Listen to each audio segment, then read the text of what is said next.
And probably it'll be close to being the same on Friday, so if I can get you at least for a few minutes of the class, that's awesome. We left off yesterday just looking at the phases of mitosis. Mitosis is going to deal with growth, repair, the replacing of old cells, and asexual reproduction, right? So those organisms that reproduce with one parent making an identical copy or clone. This is just showing the chromosomes when it's like in the hairball form, then they condense, they get lined up, the spindle fibers grab them, separate them, and then eventually you get those two new identical cells. So here's a cartoon version, and this is actually pictures of slides from a microscope showing the process in real cells. This is a plant cell, and I know that because of the stiff outer wall. Here is looking at an animal cell. Same kind of process though. Everything duplicates, chromosomes condense, you get them lined up, they get separated, and then you end up with two new cells. Okay, we're going to watch a video here in just a couple minutes about some organisms that reproduce through asexual reproduction. And so one form of this is called fission, and it's an organism with no nucleus that divides into two identical organisms. Something called budding, where an adult copy grows from almost like a limb. Yeah? Maybe you and Grant weren't talking. Which one? Cytokinesis. This one? You just missed. Yeah? Okay. So a little arm or a limb grows off of this hydra, and it falls off and becomes its own version. That's called budding. And then regeneration, a whole new organism is formed from a small piece of the original. All of those require one parent making an identical copy or clone. That's the key with asexual reproduction. Here's some results. So the body cells create two new daughter cells. So I don't know why they don't call it a son cell, except it's kind of harder to say. A daughter cell is just meant to be, you have the parent cell, which is the original, and then the daughter cell, which is what you end up with at the end of mitosis. So parent is the original, daughter is the offspring, right? Again, it's not trying to show gender, it's just showing the next generation. Yes? So the two new daughter cells that are produced are going to form from a single parent organism. So here's the parent cell, here's the daughter cell in formation, and then finally you end up with the two. These two cells are genetically identical to the original. Remember, in body cells, this process helps a cell heal, grow, replace. For reproduction, though, it's trying to form a brand new organism or start that process. The daughter cells are diploid cells. This is a vocab term. Sometimes people get a little confused with this. Diploid cells contain two sets of chromosomes. So this is considered a diploid chromosome because it is dealing with a chromosome that has the full amount of information. We call this 2N. You're like, what in the world? Well, 2N, where N is just a variable that represents the number of chromosome pairs or homologous pairs present in an organism. Think of some things that come in pairs. Give me some. What's something? Bananas. No. Emily. Shoes. Pair of shoes. Absolutely. What else? It's on your face. Eyeballs. I don't know, maybe.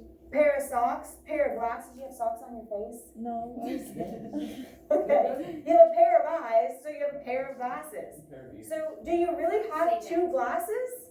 No, but you have two eyes, and so you have a lens for each eye, so they call it a pair of glasses. Pair of headphones. Pair of headphones. Ooh, 2 ears. I've never had that one before. Nice. Pair of earrings, right? All of those things come in pairs. So typically, both shoes are going to be the same shoe. Both earrings are going to be the same earring. Both socks, well, sometimes socks aren't always the same. I know, it doesn't have to be. It's got to be on the left and the right. So when you put your sock on, it's got to help. You got to put it on the left side. Yeah. I get what you're saying. Yep. What if you have a pair of pears? Pair of whose? Pair of pears. Ooh, you could. A PAIR, a PEARs. Tricky. That's trying to mess with me today. We call these chromosomes homologous pairs.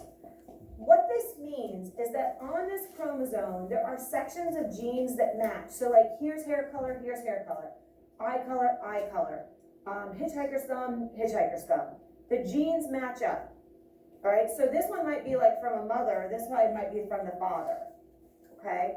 And so it's the full, complete set. If we're talking mitosis though, it's only getting all the information from one parent, all right? So when we're talking homologous, that prefix homo, again, we've already said means same. Yes? Pair of chopsticks. Pair of chopsticks, you gotta have two, unless you're shish kebab and things, right? Very good. That's another original. You're gonna have, that prefix homo means same. So it means chromosomes with the same traits or genes matching up. So what you see on here is also coded for the same trait or feature over here. That's all this means, homologous chromosome pairs, and that's one of your vocab terms also. So kind of break that word down, and it kind of helps a little bit, I think. Thinking of same, and we're dealing with chromosomes. So same or similar like chromosomes. This is going to vary by species. So this contains, for humans, we have 2 sets of chromosomes, or 23 pairs. So we have 23 pairs, and if you see 1, 2, 3, 4, 5, all the way down to 22, those are called our autosome cells. That's our body cells. Everything that makes up our body, except for our gametes, which are our sex cells, right? So we have our sex chromosomes, which are this is showing an X and a Y. So is this individual a boy or girl? What do you think? Boy.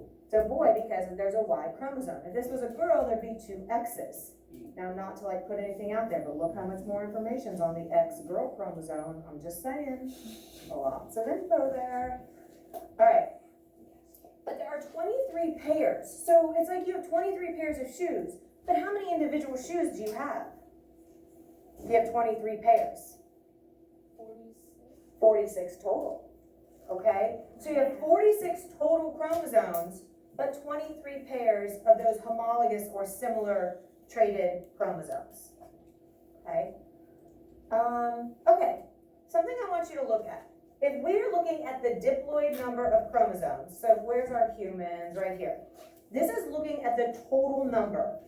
Diploid kind of sounds like double. It's the big number. So if I have 23 and I have 46 for humans, the big number is 46, right? That's the diploid number. That's the full, complete set. Humans have a full, complete set of 46 chromosomes, or 23 pairs. But the diploid, or the 2N number, is the big one. Diploid sounds like double, okay? And that's going to be important when we get to meiosis, because it deals with haploid, or half, or the small number. So if you look at a human, and you look at a buffalo is 60. That doesn't mean that it's more complex or involved. It's just kind of a random number why certain species have certain number of chromosomes. If you look at a cat and a dog are really similar, but a dog has 78 and a cat has 38. Okay. So really you're not getting a huge difference in those numbers, if that makes sense, right? Or you are getting a huge difference, but it's not showing like complexity or how specialized or something it is. Let's go to, you can put your notes away. Let's take a look at a couple videos, or at least one.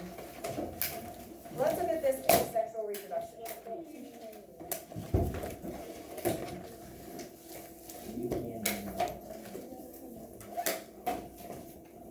Our question. Ms. Tobin, our question. Huh? Where are we going after this? Lunch. Okay. Really? Sorry, you can move back.